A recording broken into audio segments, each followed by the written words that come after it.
고맙습니다. 2019년 마지막 주일 하나님 앞에 예배드리러 나오신 모든 분들에게 하나님의 은혜와 평강이 충만하게 임하게 되길 주님의 이름으로 간절히 축원드립니다.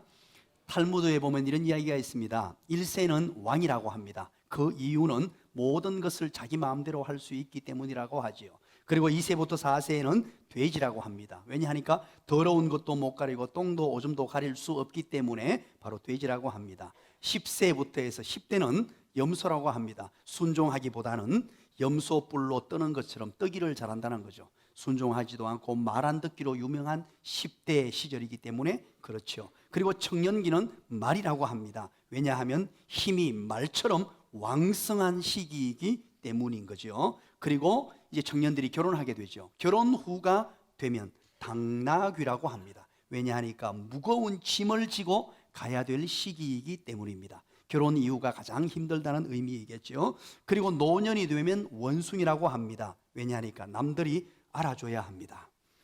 외로움도 많이 타고 혼자 있는 것이 힘이 든다고 합니다. 사랑하는 여러분, 우리 인생은 왕처럼 태어나서 원숭이처럼 마무리하게 됩니다. 참으로 생각해보면 우리 인생이 짧고 짧은 인생입니다. 짧은 인생을 살아가면서 우리는 많은 것을 경험하게 됩니다. 우리 인생을 한번 돌아보았으면 좋겠습니다. 2019년 마지막 주일입니다. 이 마지막 주일을 맞이하면서 나의 삶은 어떠했는가 하는 것입니다. 우리가 지금까지 살아왔는데 살아오면서 그동안 생각하지 못했던 것을 생각할 수 있는 기회가 주어지는데 그 기회가 언제입니까? 먼저는 병들었을 때입니다. 몸에 갑작스러운 병이 들면 내 인생을 다시 한 번 더 생각해보고 내 삶을 돌아보는 기회로 삼게 되지요. 또한 사람이 나이가 들면 세상을 보는 안목이 달라집니다. 나이가 들면 젊었을 때 보이지 않는 것들이 보이기 시작합니다. 젊었을 때는 전혀 생각하지 못했던 것들, 숨어있던 것들을 생각해내는 지혜가 생겨나게 되는 것이죠. 그리고 세 번째는 사람이 실패를 한다거나 위기를 만나면, 인생의 크나큰 문제거리를 만나게 되면 나의 삶을 돌아보게 됩니다. 그리고 마지막, 특별히 인생의 오후가 되는 45세쯤이 되면 우리는 많은 것을 깊이 생각해 보게 됩니다. 한참 젊을 때는 아무것도 생각 없이 그냥 열심히 달려왔습니다. 그냥 힘껏 달려왔습니다. 그러나 45세쯤이 되면 이제 안경도 이 노안이 와가지고 돋보기를 껴야 되고, 이제 그때부터 육체적인 것부터 시작해서 모든 것을 다시 한 번 더 깊이 생각해 보는 그런 인생이 되더라는 것입니다. 그런데 그 중에서도 여러분, 가장 우리에게 많이 다가오고 깊이 생각해 볼 수 있는 기회가 주어지는데 그것이 바로 연말입니다. 그래서 저는 이 연말이라는 단어와 함께 더불어서 이 단어를 한번 붙여보았습니다. 연말의 충격이라는 단어를 한번 붙여보았습니다. 충격이라고 하니까 조금 여러분 어색하지 않습니까? 그러나 여러분 가만히 한번 생각해 보시기 바랍니다. 어제 우리 청년들 몇 명과 함께 저녁 식사를 하게 되었습니다. 저녁을 먹으면서 우리 청년들을 만나서, 우리 예쁜 여학생들입니다. 여자 청년들을 만났는데, 이제 너희들 나이가 몇 살이지 하고 보자. 네 나이 이제 27이지 26이지 이렇게 얘기하니까 목사님 하면서 얘기하지 말라는 거예요. 우리 나이 그만큼 안 들어서 이제 20살이에요. 분명히 27살인데 20살이라고 우기더라고요. 그래서 빨리 눈치를 채고 그 다음부터 제가 말을 묻지를 않았습니다. 왜냐하니까 여러분, 연말이 되면, 이제 내년이 되면 여러분들 또다시 그렇게 먹기 싫은 나이를 한 살 더 먹게 돼요. 거부해도 어쩔 수 없습니다. 누구나 다 이것은 먹을 수밖에 없습니다. 그러면 연말이 되면 이런 생각이 듭니다. 벌써 세월이 이렇게 지났구나. 이 1년을 시작한 지가 엊그제 같은데 벌써 연말이 되었구나. 또 나이를 한 살 더 먹게 되는구나 하면서 스스로 마음에 독백을 주고 받게 됩니다. 누구나 이런 현상이 나타나는데 굉장히 자연스러운 현상입니다. 그렇다면 우리는 연말을 맞아 한 해를 마무리하면서 이 시점에서 한번 생각해 보아야 합니다.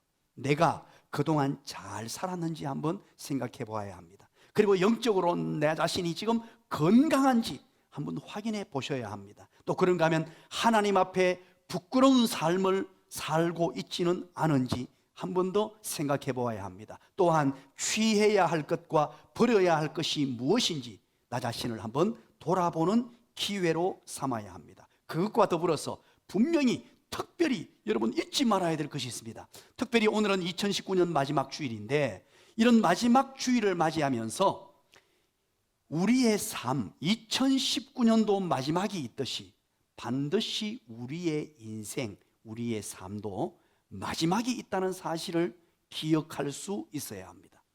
2019년을 시작했습니다. 이제 마지막 주일을 맞이했습니다. 이제 며칠 후면은 2019년은 영원히 사라집니다. 그와 같이 우리 인생도 마지막이 있다는 것입니다. 기독교를 우리는 종말론적 종교라고 얘기합니다. 왜 그렇습니까? 이 종말에는 이도 두 가지가 있습니다. 첫 번째는 바로 우주적인 종말론입니다. 이 세상은 언젠가는 머지않아서 마지막이 있습니다. 우리는 마지막을 향해서 열심히 달려가고 있습니다. 또 한 가지 종말이 무엇입니까? 나의 개인적인 종말입니다. 우리는 이 땅에 오는 순서는 있지만 하나님 앞에 불려가는 이 땅의 마지막 순서는 없습니다. 그래서 우리는 마지막을 준비하며 살아야 합니다. 2019년을 마무리 지으면서 마지막 주일에 나는 지금 마지막을 잘 준비하고 있는가? 내가 하나님 앞에 섰을 때 어떻게 설 수 있을까 하는 것들을 생각하며 2019년을 마무리 지을 수 있어야 합니다. 그런 의미에서 우리는 예레미야서 51장을 함께 펼쳐놓았습니다. 이 예레미야 51장은 한마디로 말해서 이스라엘을 그토록 괴롭혔던, 남유다를 그토록 괴롭혔던 남유다가 바벨론이 심판받게 된다는 내용이 쭉 기록되고 있습니다. 그렇다면 먼저 오늘 이 본문을 좀 더 이해하기 쉽게 하기 위해서 예레미야 선지자가 어느 시기에 이렇게 예언을 했는가 하는 것을 확인하는 것이 중요합니다. 남유다의 마지막 5왕 때에 예언한 선지자입니다. 예레미야 선지자는. 그렇다면 여러분, 남유다의 5명의 왕을 한번 얘기해 줄 수 있겠습니까? 자, 한번 얘기합니다. 시작. 요시야, 또 요아스, 또 요아김, 또 요야킨, 또 시들시들시드기야. 여러분 어떻게 알았죠? 주보에 있잖아요. 주보 성경 공부를 보면서 딱 하면은 기록이 다 돼 있죠. 빨리 힌트를 받으셔야 돼요. 자, 제가 물을 때는 이유가 있겠죠. 자, 여러분 보세요. 말 그대로 이 마지막이라는 단어가 말 그대로 나라가 망하기 직전입니다. 나라가 망하는 시기예요.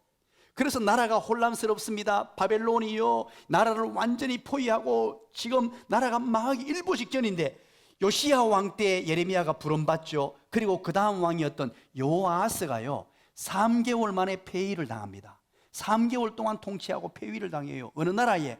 바로 애굽 왕에게, 애굽 왕 바로에게 폐위를 당합니다. 그리고 요야김이 왕이 되는데 11년간 통치를 합니다. 그 다음 왕이 요야킨 왕인데, 이 왕은 또 바벨론에 의해서 폐위를 당하는데 3개월 만에 폐위를 당해요. 그리고 시드기야 왕은 10년간을 통치합니다.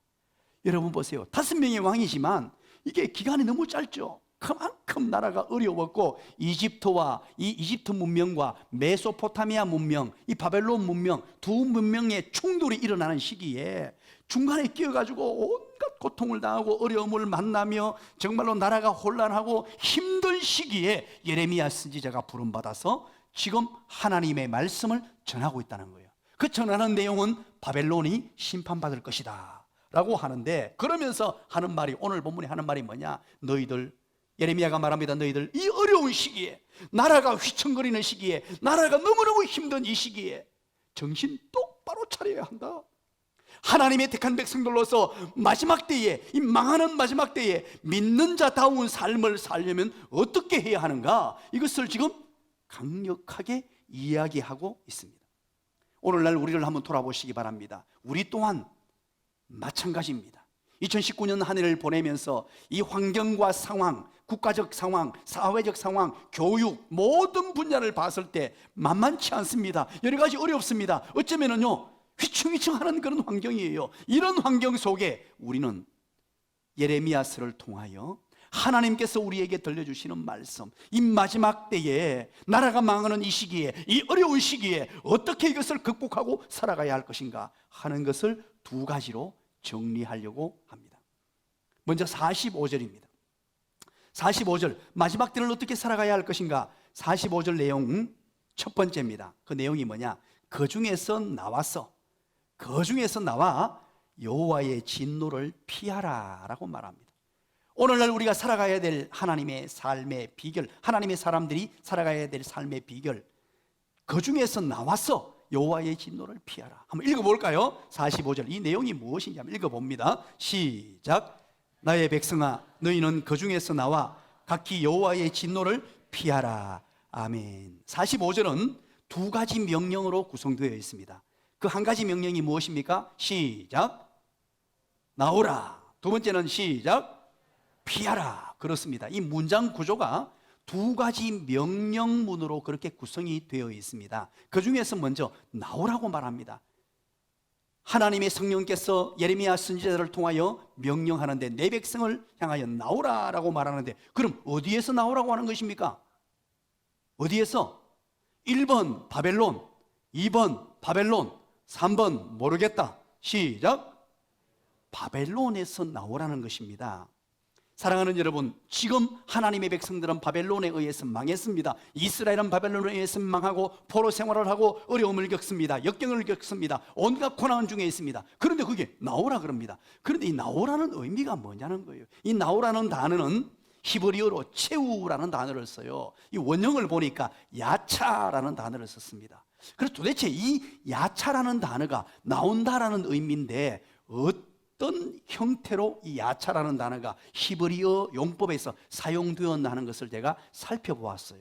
그렇게 살펴보았더니만 출애굽기에서 바로 이 야차라는 단어를 사용하고 있었습니다. 그게 뭐냐? 바로 이스라엘 백성들이 애굽에 440년 30년간의 종살이를 하고 나왔을 때 날출자 쓰죠. 나온다, 애굽에서 나온다는 말이거든요. 나온다 할 때 똑같은 이 단어 야차를 사용하고 있었어요.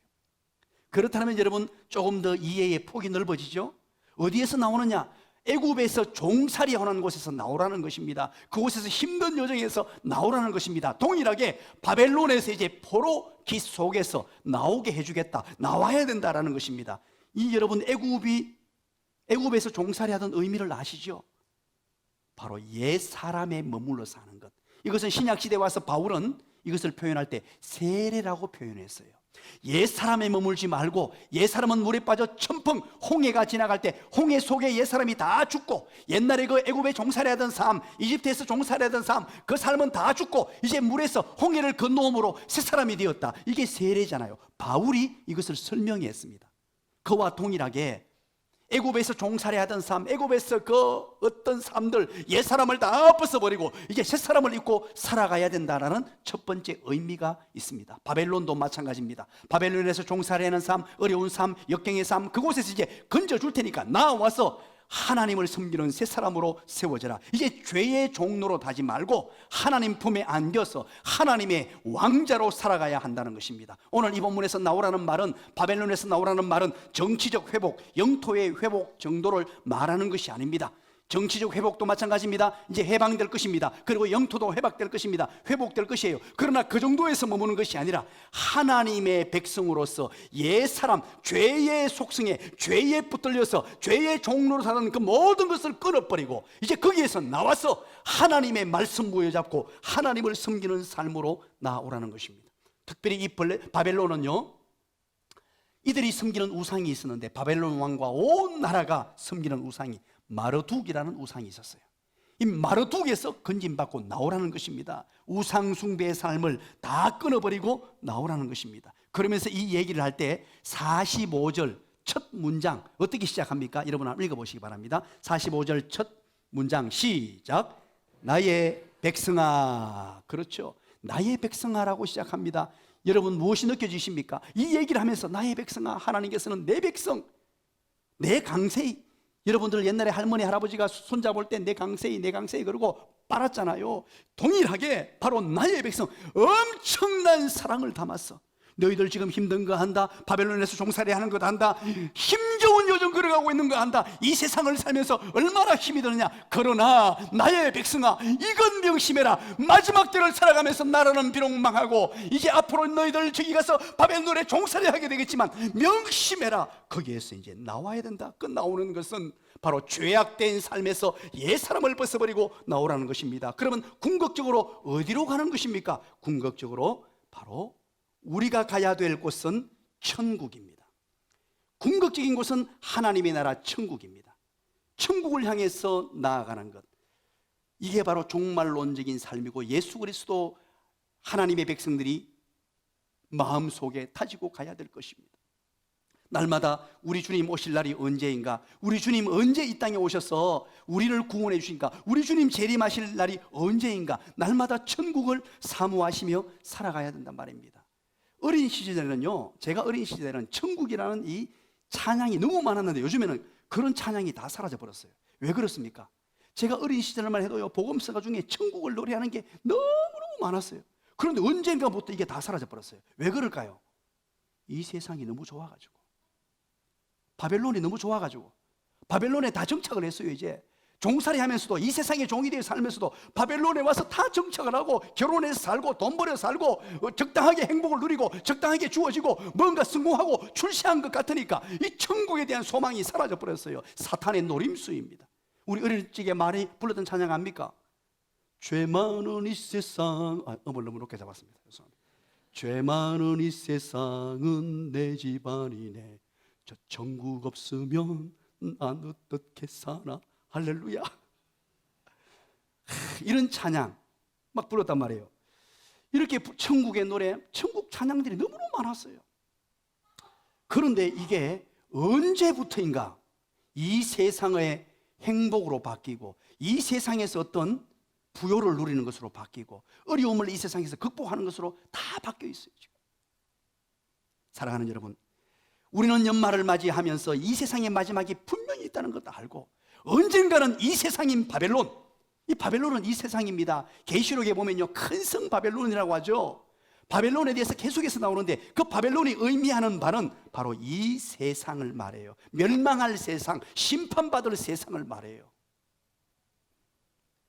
우리는 그래서 궁극적으로 하나님의 나라를 생각하고 이 땅에 임하게 될 예수 그리스도의 재림, 그때 이루어질 완벽한 천국을 사모하시며 살아가셔야 된단 말입니다. 설사 이 땅에서 성공합니다. 내가 잘해서 많은 사람들이 나의 이름을 불러줍니다. 이야, 잘하고 있다고 많은 사람들이 나를 칭찬해주고 이 세상에서 뭔가 성공을 이룬 것 같습니다. 돈도 어느 정도 벌였습니다. 집도 샀습니다. 좋은 차도 샀어요. 그러다 보니까 여기가 좋아요. 영원히 살고 싶은 마음이 생겨납니다. 창세기 26장 23절 여러분 보시기 바랍니다. 제가 한번 읽어드리죠. 이삭이 거기서부터 나와 브엘세바로 올라갔더니 라고 말합니다. 이때가 언제냐니까 이삭이 그랄 지역에 살았습니다. 블레셋 지역 그랄 지역에 살면서요, 하나님이 복을 주셔가지고 100배의 수확을 거두었어요. 100배를 거뒀다고 해서 안 놀라네요. 하도 10,000배 이런 얘기를 많이 들어가지고 이 성경에서 말하는 이 100배란 말은요, 지금도 많은 목사님들이 성도들에게 축복 기도할 때 이 구절을 운용해요. 이 가정에 100배, 이삭에게 주셨던 100배의 복을 주시고 하는 본문이에요. 이 그랄, 블레셋 그랄 지역에서 100배의 소득을 거두고 엄청난 은혜와 복을 받았는데, 그리고 난 이후에 23절에 26장, 창세기 20장 23절에 브엘세바로 갔다는 거예요. 그곳에서 떠났어. 브엘세바가 어떤 곳입니까? 바로 하나님의 얼굴, 하나님의 우물, 하나님이 있는 곳으로. 그래서 우리 두 번째예요. 궁극적으로 천국이지만 우리가 나와서 우리가 가야 될 장소가 어디냐? 바로 예배의 장소, 하나님의 임재의 장소. 세상이 좋다고 세상에 머물러 있는 것이 아니라 하나님을 만나는 장소로, 하나님을 예배하는 장소로, 하나님과 관계를 맺는 장소로, 하나님과 함께하는 장소로 나아가시기를 주님의 이름으로 간절히 축원합니다. 이것 또한 어떤 장소적 의미가 아닙니다. 하나님을 만나는 환경, 하나님을 만나는 어떤 형태, 하나님을 예배하는 삶, 하나님을 모시고 사는 삶을 얘기하는 것입니다. 이 세상은요, 이 바벨론은 날마다 우리에게 부요함으로 우리를 낚아챕니다. 풍요함으로, 때로는 세상의 쾌락으로 더 이상 하나님을 고대하며 하나님 만나는 것이 하나님 안 계셔도 행복한 것처럼 착각하게 만들고 자꾸만 그런 문화를 우리에게 전가합니다. 그럴 때일수록 우리는 기억하셔야 됩니다. 이삭이 브엘세바로 올라갔듯이 하나님 임재의 장소로, 예배의 장소로 올라가셔야 합니다. 제가 여러분들에게 많이 말씀드린 적이 있습니다. 자주 드리는 말씀, 우리가 이 땅을 살아가면서 승리하는 비결, 성공하는 비결, 제가 참 많이 말씀드렸어요. 이제 여러분 다 외웠을 것입니다. 정말로 행복하게 사는 삶의 비결, 그게 무엇이었습니까? 첫 번째가 바로 생각을 장악하라 그랬잖아요. 생각의 혁명, 기억하시죠? 생각이 너무너무 중요합니다. 생각을 사단에게 빼앗겨버리면요, 속절없이 무너져요. 이 생각이 무너지면 꼼짝없습니다. 아무리 강자도, 아무리 믿음이 강자, 육체적인 강자, 건장한 사람도 생각을 빼앗겨버리면 속절없이 그 사람은 무너지게 돼요. 생각의 힘이 얼마나 무서운지 모릅니다.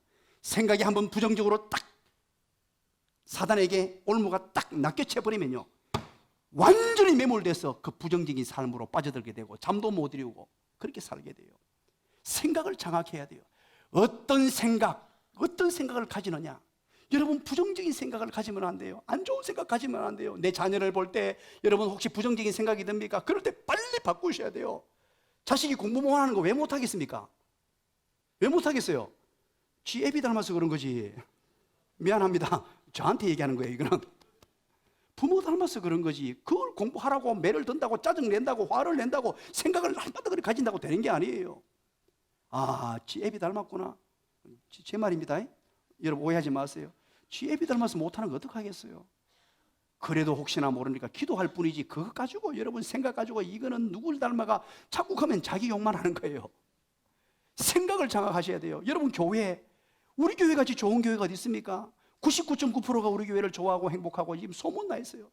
많은 분들이요, 저는 지금 너무 바빠가지고 이제 스케줄 따라 외부 와달라고 해도 못 갑니다.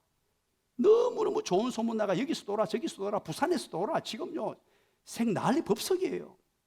그래도 제가 못 나갑니다. 바빠서. 별로 감동이 없는데 보니까 나가란 말입니까? 그러면 새벽이나 이런 데는 괜찮으니까 새벽에 지금 집회가 1월달 2월 연말 좀 잡히기도 하는데 제가 지금 그 다 카트를 시키고 있어요. 너무너무 좋은 교회에서 신앙생활하고 옆에 분들 한번 보세요. 우리 장로님들, 권사님들, 집사님들 얼굴 한번 보세요. 이야, 생겨도요 보통 인물이 아닙니다. 신앙미인들이죠. 그죠? 신앙미인 옆에서 예배드리게 되어 영광입니다. 시작. 여러분, 생각을 그렇게 가지셔야 돼요.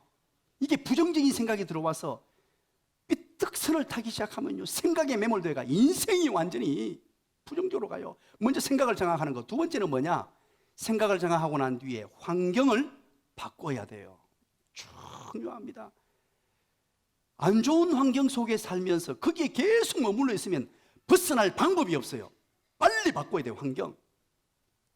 정말로 안 좋은 환경, 나를 힘들게 만드는 환경, 나를 참으로 실패로 만든 환경인데 거기 머물러 있으면 안 돼요. 2014년 연말에 대구로 이사를 오고 난 이후에 그 다음 해부터 우리 집에 TV를 없애버렸습니다. TV를 꺼버렸어요.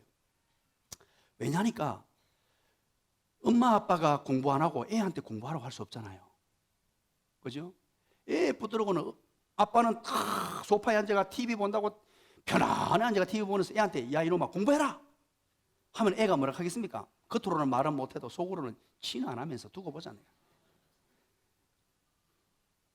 아이의 TV를 없애버려야 돼요. 그 환경을 TV 놔두라고 애한테 보지 마라 하면요 얼마나 고문이겠어요. 고문 중에 그런 고문이 없습니다. 왔다 갔다 하다가 TV 재밌는 거 혼자 본다고 웃고 엄마 아빠가 꼴꼴꼴거리고 앉아있어 보세요. TV를 없애버려야 돼요. 여러분, 스마트폰, 이 지금 심각한 문제가 되는데 스마트폰을 없애버려야 돼요. 오늘 부모님들 감동이 많이 되죠? 없애버려야 되는데 그것도 협의하에, 너무 독재적으로 하지 마시고 애한테 설득하고 네가 몇 년간만 이렇게 이거 없애자. 이렇게 해야 돼요. 사랑하는 여러분, TV를 보다가 조금 우리를 유혹하는 장면이 간혹 나옵니다. 막 이렇게 하나님의 택한 백성으로서는 봐서 안 될 그런 부분이 나옵니다. 그러면요, 일만의 양심의 가책이 있어요. 아이고야 이런 거 보면 안 되지 하고 살짝 또 다른 데 넘겼다가 MBC 보다가 KBS로 넘겼다가 다시 5분 후에 또 다시 돌아옵니다. 그러면 그때는 그러면 안 되고요. TV를 꺼야 돼요. TV를 끄고 커튼을 열고 창문을 확 열어젖히고 그리고 하늘을 보면서 할렐루야 함을 외치세요. 자, 제가 여러분에게 드리는 말씀이 뭡니까? 환경을, 분위기를 바꾸라는 거예요. 그 속에 갇혀가 있으면요, 아무리 강한 자라도 그 유혹을 못 이겨요. 우리 인생이 얼마나 연약한 줄 아십니까? 부정적인 환경, 안 되는 환경, 뭔가 모르게 자꾸 나에게 부정적인 요소를 가지고 자꾸만 부정적인 얘기를 하는 사람, 그 환경을 바꾸세요. 끊으셔야 돼요, 그거. 안 그러면 같이 죽어요. 같이. 바로 바벨론에서 나오라는 말이 그 말입니다. 나와야 돼요. 그 환경에서. 이 세상이 아무리 좋은들, 이 세상은요 많은 것들로 유혹합니다. 많은 좋은 것들로 계속해서 우리를 유혹합니다. 때로는 물질로, 건강으로, 부요함으로, 풍요함으로. 그러나 여러분, 여기에 매몰되지 마십시오. 그리고 늘 하나님 섬기는 자리, 예배의 자리, 하나님의 임재의 자리, 나와 하나님과 관계를 잘 맺는 자리로 나오셔야 돼요. 그것이 바로 오늘 본문이 첫 번째 주는 교훈이에요. 그러면서 두 번째 명령이 뭡니까? 여호와의 진노를 피하라 그러죠. 이것은요 같은 의미입니다. 나오라는 이 의미를 좀 더 선명하게 규명해 주는 것입니다. 바벨론에서 나와라. 왜냐하니까 바벨론은 여호와의 진노가 임하는 곳이니까 거기에서 피해라는 말이죠. 여기에서 단어가 번역을 하다가 우리말로 의역이 됐어요. 이 본문은 의역을 해가지고 단어가 일부 생략돼서 번역되지 않는 본문이 있어요. 그 단어가 뭐냐니까 바로 에트나프쇼라는 단어가 생략되어 있어요. 이것을 넣어가지고 제가 그대로 직역을 한번 해볼게요. 한번 들어보십시오. 그리고 너희 각각은 각자의 생명을 여호와의 진노로부터 구원하라 라는 의미가 돼요. 너희들의 생명을 구원해라. 이 구원하라는 것은 어디서 나왔느냐? 피하라는 단어가요 이 말라트라는 단어예요. 이 말라트라는 단어인데 도피하다, 도망하다 이런 뜻과 더불어서 구원하다, 도피하는데 구원으로 이제 건져냄을 받는 단어로 구원하다라는 의미가 있습니다. 그래서 이것을 좀 더 앞문장과 딱 맞추어 드리면은 바로 생명을 여호와의 진노로부터 구원하라. 이 적극적인 표현이래요. 소극적인 것은 바벨론으로부터 심판을 피하라. 소극적으로는 바벨론의 심판을 피해라 한데 적극적으로 이 본문을 번역하면 저는 이 번역이 너무너무 좋다고 생각해요. 제가 번역했습니다만 참 잘 번역한 것 같아요. 좀 더 적극적으로 해서 바로 자기 생명을 구원받아라. 기가 막히죠? 바벨론에서 나와서 구원받는 삶을 살더라. 가장 복 있는 삶, 이 구원받는다는 말은 가장 고차원적인 삶, 가장 행복한 삶. 바벨론이 좋아 보여도 거기에서 나와서 하나님이 주시는 은혜의 삶, 하나님이 주시는 축복의 삶을 영위하라 라는 의미예요. 두 번째입니다. 46절이 바로 그 두 번째를 이야기하고 있는데요, 한마디로 말하면 바로 이 46절은 이런 얘기예요. 나약하지 말며 두려워하지 말아야 한다라고 얘기하고 있어요.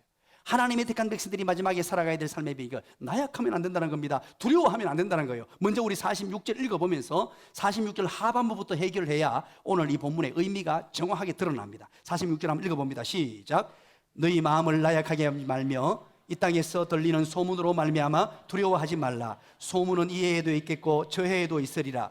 그 땅에는 강포함이 있어 다스리는 자가 다스리는 자를 서로 치리라. 아멘. 여기에서 보십시오. 그 땅에는, 이게 중요합니다. 그 땅에는 뭐가 있다 그러죠? 한번 성경을 보십시오. 하반부에 있습니다. 그 땅에는 강포함이 있다는 거예요. 그러면 여러분들이 한번 대답해 주시기 바랍니다. 그 땅이 어디입니까? 바벨론이죠. 이 세상을 말합니다.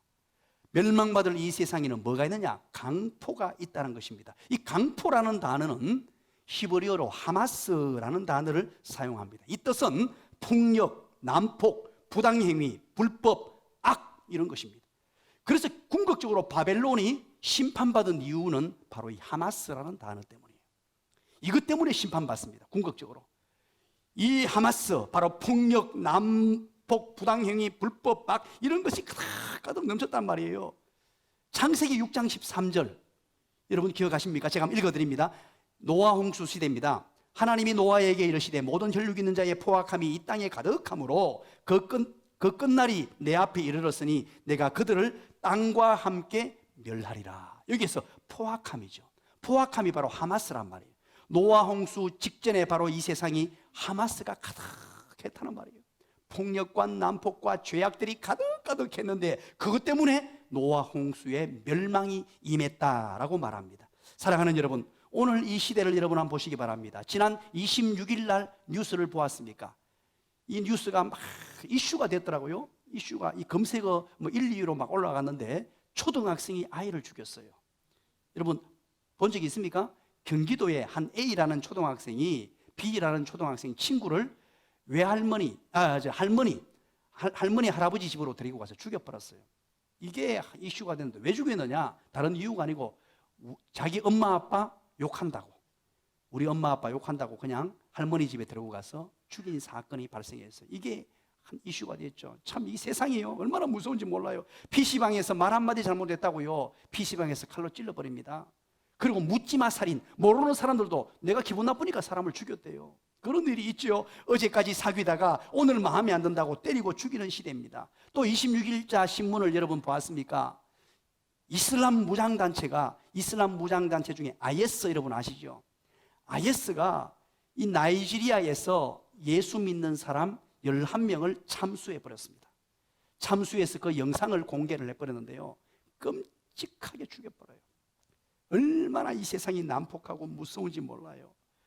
바로 이것이 하마스입니다. 사랑하는 여러분, 우리는 교회 생활하면서 이 하마스에 노출되면 안 됩니다. 그래서 제가 목회 철학 가운데 중요한 철학, 여러분 하도 많이 말해서 여러분 알 거예요. 반복하는 것 중요한 거니까 저는 교회 안에서 큰 소리 내지 마라, 화내지 마라. 우리 예수 믿는 사람들은 화를 내면 안 됩니다. 분노하면 안 됩니다. 화내서 어느 폭력을 행사하면 안 돼요. 가정에서 여러분 자녀에게, 남편에게, 아내에게 화내면 안 됩니다. 화내는 환경이 주어집니다. 그런 환경들이 우리에게 찾아옵니다. 그러면요 여러분 그거 이겨내셔야 돼요. 이겨내셔야 돼요. 절대 거기에 노출시키면 안 됩니다. 교회는 하마스가 없는 곳입니다. 교회 안에서 때로는요 큰 소리 내는 사람들이 있어요. 그거 안 됩니다. 일절 안 됩니다. 우리 교회에서는 그런 일이 있으면 안 돼요. 화낼 일이 뭐가 있겠어요? 교회 안에서 큰 소리 낼 일이 뭐가 있겠어요? 그러면 여러분들은 저에게 이런 얘기 하시는 분이 있을 것입니다. 가정에서 목사님 때로는요 살다 보면 그런 일이 있신데, 살다 보면 막 부활을 일으키고 막 까리비고 막 별치 않은 인간들이 와가지고 괴롭히고 할 때가 있습니다. 그러면 여러분 어떻게 해야 됩니까? 따라서 합니다. 선으로 악을 이기라. 그것이 로마서 12장 21절의 말씀이었어요. 선으로 악을 이기는 방법이 뭡니까? 여러분 혹시 분노가 일어나고 짜증이 나고 화가 나거든요. 절대 화내지 마시고 곧바로 010-8765 제 전화번호입니다. 전화하셔서 목사님 지금 화딱지나 죽겠습니다, 저한테 얘기하세요. 그러면 그렇습니까? 빨리 달려오세요. 저와 만나서 예배당에서 우리 통성으로 기도하는 거예요. 큰 소리로 하나님 앞에 내 모든 것을 토설해 낼 수 있어요. 그게 통성기도라는 거예요. 사람에게 화내는 것이 아니고 하나님 앞에 큰 소리로 주여라고 부르짖고 아버지라고 부르짖고, 아버지 내 너무 힘듭니다 아버지. 그래서 예배당이 있는 거예요. 큰 소리로 하나님 앞에 기도하고. 그래서 우리가 큰 소리 낼 일은 하나님 말씀 전할 때, 설교자가 설교할 때, 그리고 여러분 통성으로 기도할 때, 그리고 찬양할 때, 이것밖에 없어요. 절대 화내지 마십시오. 특별히 성격이 조금 다혈질적인 성격을 가진 분들이 있죠. 저처럼 제가 굉장히 다혈질적인 성격이에요. 여러분 모르셨죠? 그런데 저는 이거 완전히 다 누르고 살아요. 그런 분들은 특히 더 조심하십시오. 절대 화내면 안 됩니다. 다윗과 사울이 있는데, 이 사울이 왜 악신이 들어갔냐니까, 이 분노하고 화낼 때 악신이 그에게 들어가 버렸어요. 다윗이 다윗 된 이유는 그런 게 없었어요. 그걸 부드럽게 찬양해버리고 그걸 극복해냈어요. 이거 너무너무 중요한 일입니다. 이 하마스에 노출되면 안 돼요. 교회도 가정도 여러분의 삶도 그리스도인의 삶, 살다 보면 그런 일이 있죠. 살다 보면 어려운 일이 있습니다. 그럼에도 불구하고 그렇기 때문에 성도가 하나님의 능력을 덧입고 하나님의 성령의 도우심을 받아야 되는 거예요. 하나님의 사람들은 온유해야 됩니다. 온유. 우리 예수님께서 말씀하셨죠. 주님은 나는 마음이 온유하고 겸손하니 나의 멍에를 메고 내게 배우라라고 말씀하셨어요. 예수님께서 온유함과 겸손함을 배우라 그랬습니다. 여러분, 우리는 온유한 자가 되어야 돼요. 그런데 온유라는 말을 오해하시면 안 됩니다. 온유라는 말의 의미가 뭐냐? 이제 우리 46절을 한번 더 봅니다. 46절에도 온유라는 의미가 뭘까라고 생각하면서 봅니다. 두 가지 명령이 있습니다. 45절에도 두 가지 명령이 있는데 46절에도 두 가지 명령이 있습니다. 그 두 가지 명령이 뭡니까? 너희 마음을 나약하게 말며, 나약하지 말라는 첫 번째 명령. 그리고 소문으로 말미암아 뭐 하라고요? 두려워하지 말라. 두 가지 명령이 주어져요. 여기도 동일하게 두 명령인데 여러분 보십시오. 먼저 마음을 나약하게 하지 말라라고 말합니다. 나약하게 하지 말라. 여기에서 나약함과 온유함을 구분할 줄 알아야 됩니다. 우리는 이 온유함이라는 단어 속에서 나도 모르게 이미지가 잡힌 게 뭐냐 하니까 나약한 부분이 많이 포함되어 있어요. 그래서 온유함 그러면 상냥함, 공손함, 나긋나긋함, 조용한 것, 순한 것, 그리고 나약한 것, 이것을 떠올린단 말이에요. 그런데 예수님이 나약했습니까? 아니에요. 여기서 나약하다는 단어는 프라비스라는 단어를 써요. 헬라어. 온유함이라는 단어가, 온유하다라는 단어는 프라비스라는 헬라어를 써요. 이 프라비스가 어떤 단어냐니까 외부의 어떤 힘에 의해서 통제되고 절제된 상태를 말해요. 외부의 어떤 힘에 의해서 통제되고 절제된 상태. 자, 예를 들어 볼게요. 우리 몸이 막 열이 오릅니다. 39도, 40도 열이 막 펄펄펄 끓습니다. 열이 막 오르니까 뭘 먹어야 됩니까? 뭘 먹어야 돼요? 박동선 기자님 찾아갑니까? 뭘 먹어야 됩니까? 해열제를 먹는 거죠. 해열제를 딱 먹고 잠을 푹 잤더니만 아침에 일어나니까 36.5도 정상으로 돌아왔어요. 그때 하는 말이 프라비스라고 말하는 거예요. 프라비스, 이게 잡혔다는 거예요. 열이 외부의 어떤 힘에 의해서 이게 잡혀가지고 정상으로 돌아왔다는 뜻을 말하는 거예요. 또 한 가지 예를 들게요. 야생마가 있습니다. 야생마는요, 물불을 가리지 않고 이것은요 대단합니다. 아무리 다스리려고 해도 통제가 안 됩니다. 감당이 불감당이에요. 그런데 야생마를 조련하는 전문가가 딱 맡아가지고 야생마를 조련했는데 기가 막힌 결과가 나왔어요. 그 물불을 가리지 않고 설치되던 그 말이 이제 말을 듣기 시작해요. 입에 침을 질질 흘리면서 먹을 걸 앞에 놔두고도 안 먹어요. 먹지 말라고 하니까. 먹고 싶어도 참을 수 있는 통제력이 생겼어요. 그리고 달리라고 하면 달립니다. 멈추라고 하면 멈춥니다. 그 야생미가 사라지면서 통제된 상태, 그것을 프라비스라고 말해요. 그걸 온유함이라고 말해요. 성경에서 말하는 온유함은 바로 그 온유함이에요. 얼마나 강합니까? 온유함이라고 여러분 약하다고 생각하지 마십시오. 나약한 것과 리꼬로 시키지 마십시오. 그것 아니에요. 이 온유함은 어쩌면 매우 강하고 절제력 있고 통제력 있는 상태.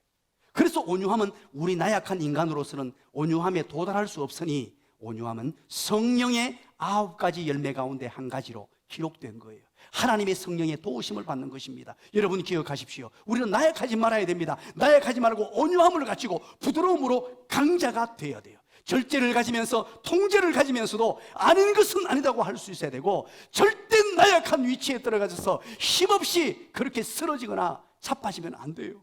하나님의 사람들은 매우 부드러운 사람, 겉으로는 늘 작은 소리로 연약한 모습 같이 보이고 늘 겸손함으로 머리를 숙일 줄 알고 늘 웃는 모습으로 살되 내 속의 심령, 내 영혼은 강자로 우뚝 서서 죄와 싸워서 이겨내고 사탄과 싸워서 이겨내고 교회를 무너뜨리는 세력들과 이겨내고 싸워서 이런 믿음의 강자들이 다 되시기를 주님의 이름으로 간절히 축원합니다. 이것은 폭력으로 하는 것이 아닙니다. 난폭함으로 하는 것이 아니에요. 온유함으로 싸우는 거예요. 선으로 악을 이기는 것입니다. 이것이 바로 그리스도인의 삶의 원리입니다. 저는 늘 그렇게 목양하려고 애쓰고 있어요. 겉으로는 부드럽되 속으로는 엄청 강하게 어떤 세력이 와도 흔들림이 없이 경고함 없이 웃으면서도 그 속에 영적으로 강한 힘을 갖춘 하나님의 사람, 그것이 바로 교회의 모습이어야 합니다. 그리고 두려워하지 말라 그러죠. 두려워하지 말라. 자, 두려움의 원인이 어디라고? 출처가 뭡니까? 여러분 한번 읽어보시죠. 두려움의 출처가 여러분 읽어보고 한번 대답해 보시죠. 시작. 그렇죠, 소문이라고 말합니다. 이게 참 기가 막힌 표현입니다. 이때 당시 하나님의 백성들이 어떤 소문을 들었을까요? 바벨론이 전쟁이 일어난다, 문제가 생긴다. 그리고 이게 지금 난리가 났어요. 이제 나라가 망하는 시점에서 바벨론이 어떻게 되고 별 희한한 소문 때문에 소문을 듣고는 백성들이 겁에 질려버렸어요.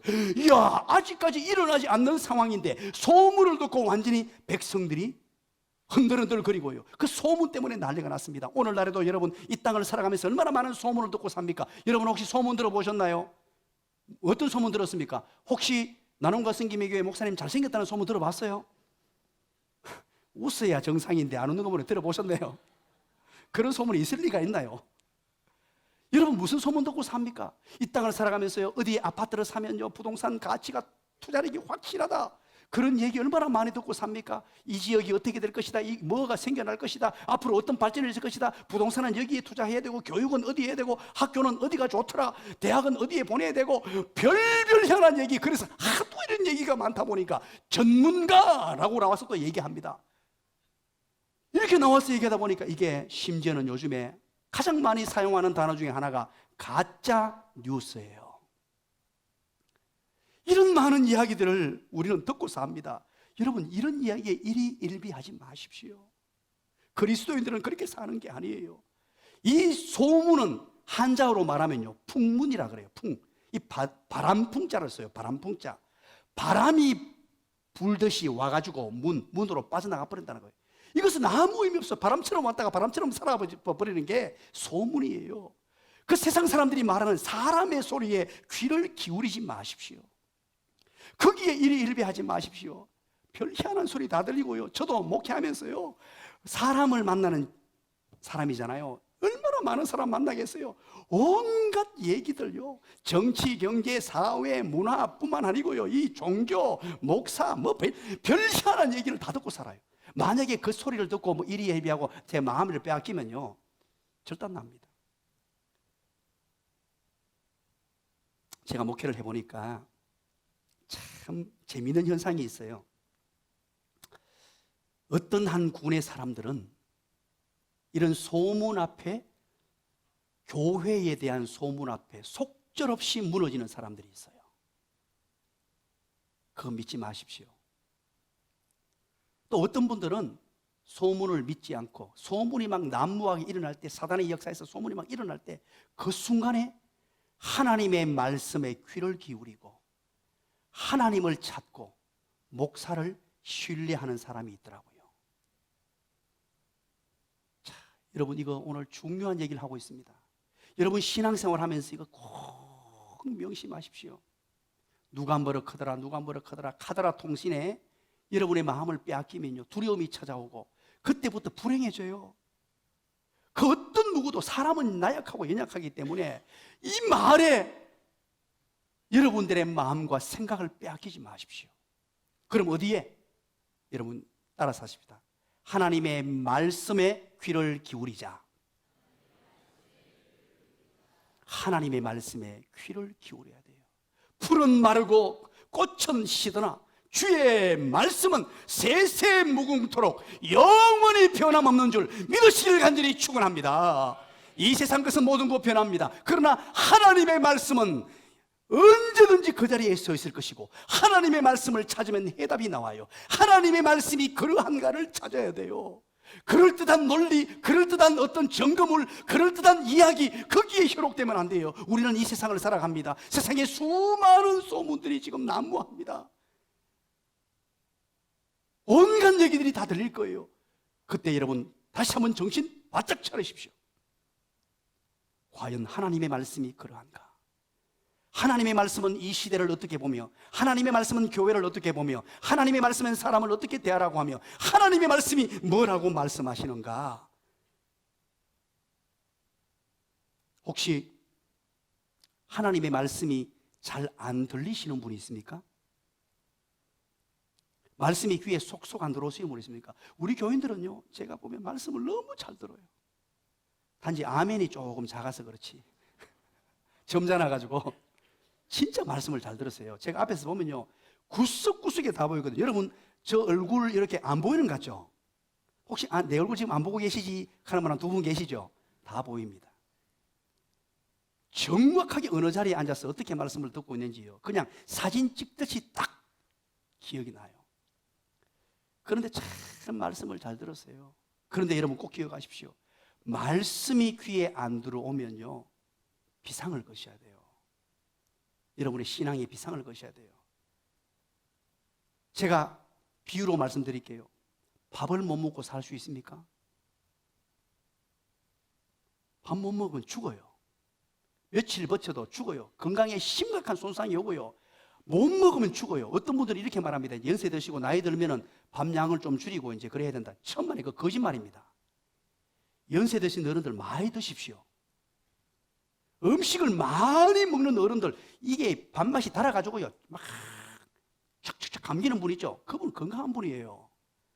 그런데 밥 앞에 놔두고 깨재깨재 밥이 이제 난 나이 들어 못 먹는다 그러고 있으면 곧 천국 갑니다. 그분은. 여러분 어린 애들 있죠.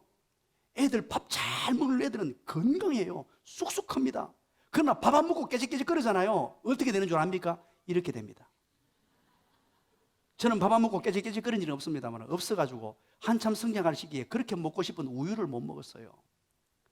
아마 어린 시절로 돌아가서 우유 실컷 먹어버렸으면 제가 키 크기는 보통 뭐 김대희 집사님 정도는 안 컸겠나 싶은데, 어린 시절 먹어야 될 때 잘 먹어야 성장하고 건장하게 돼요.